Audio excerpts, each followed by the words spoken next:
Attackers know it. They aim for them relentlessly. Ancient cultures did not need neuroscience to understand this.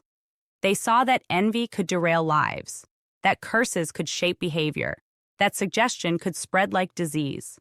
That is why protective rituals and amulets appear everywhere in archaeology. In Greece, people inscribed curse tablets to bind rivals' tongues in court or on the playing field.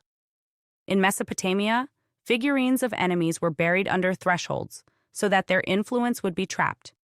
In Egypt, execration texts were smashed in ritual to symbolically crush adversaries. These were not mere superstitions. They were early recognition that thought and symbol influence action. To hex someone was to seed a script in their mind or community. To bless someone was to reinforce a positive narrative. The battlefield was already understood. Even our language remembers this heritage. The word fascinate comes from the Latin fascinum, meaning a binding spell.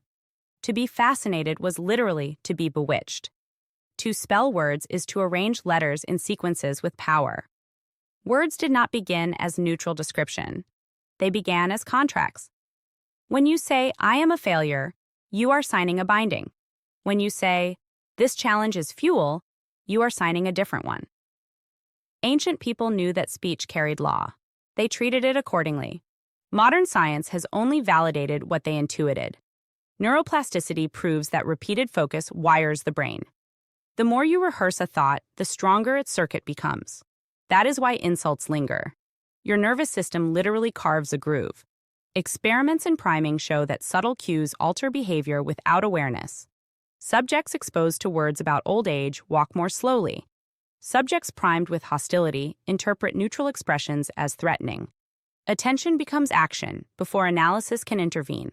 What ancient people called curses, modern psychology calls priming. What they called blessings, we call affirmations. The mechanics are identical. Suggestion seeds, wiring. Wiring drives behavior.